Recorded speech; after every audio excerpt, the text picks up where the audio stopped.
All right, listen to this. According to the United Nations, Charlotte's population is predicted to grow 70% in the next 15 years. Now, that is exciting, but it also poses some potential issues for the city. Kristen O'Reilly is here from Charlotte-Mecklenburg Stormwater Services.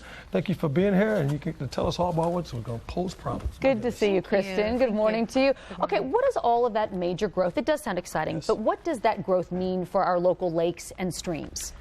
Well, it can mean a lot of potential pollution. You know, it is really exciting that we're growing, but with that growth, we're going to have a lot of construction. It's already happening again. And with that construction, you have a lot of dirt, a lot of sediment. And you think about rain falling, and where does all of that, or where can it potentially go? So it can be an issue for our streams and creeks. Wow, I didn't know that.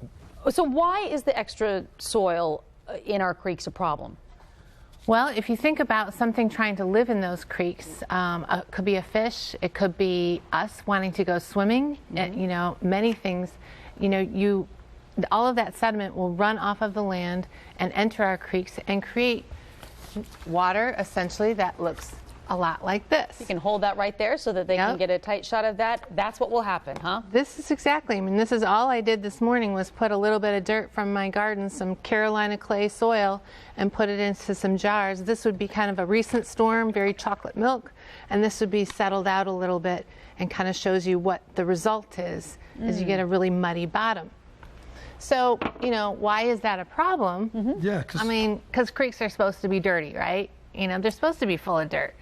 But if you're a fish, if you think you're a little bug that fish eats, if you think you're a turtle or you're a frog and you have to live in that, all of a sudden you realize that sediment is Charlotte's #1 pollution problem in our city. So it is a problem. But that's not a case that we could actually drink that stuff because it's in the creeks. It can get into our potable water, correct? Well, that's a very good point, is that you know, all of our creeks, all of our streams, they all lead to our drinking water. They all lead to someone's drinking water. So a lot of times when I'm teaching kids about pollution and why is dirt a problem for our streams and creeks, I'll say, you know, hey, here's the thing. Go home and ask your parents for a glass of the Catawba River. Or go home and ask them for a glass of Mountain Island Lake. And they love it.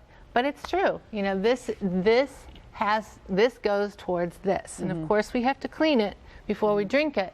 But the more that we pollute our waterways, the less healthy our system of creeks is throughout the city, and then the more expensive our drinking water will be. Well, see, and I think that touches a nerve with viewers. If it's not the frogs or the turtles, if that's not of concern, maybe this part of it is. How can people help? We hear you say this, Kristen. What can people do to help?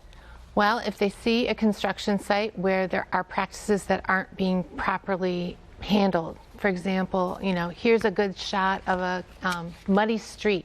Streets are not supposed to be full of mud, even around a construction site. And a lot of people might not realize that that's an issue, but that all washes away to a storm drain. Here's a good example of a bad construction site on the left and a good site on the right. We all see these black fences around construction sites. A lot of us don't know why. It's supposed to hold all of that sediment on site until they can get grass or some vegetation to hold it in place. Okay, so if you see the mud in the street, the example of the bad construction site, what exactly should you report? You just call and say, hey, I just drove by and I know something that looks a little suspect.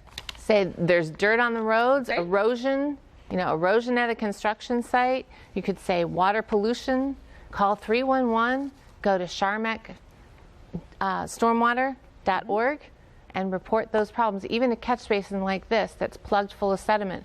Just think of all those storm drains. They lead to a stream or a creek. Gotcha. If you don't want it in your stream, you don't want it in our streets. It's a good reminder, Kristen. Thank you so much. Again, you can get more information, stormwater.charmec.org, stormwater.charmec.org. Thank you so much. Thank you.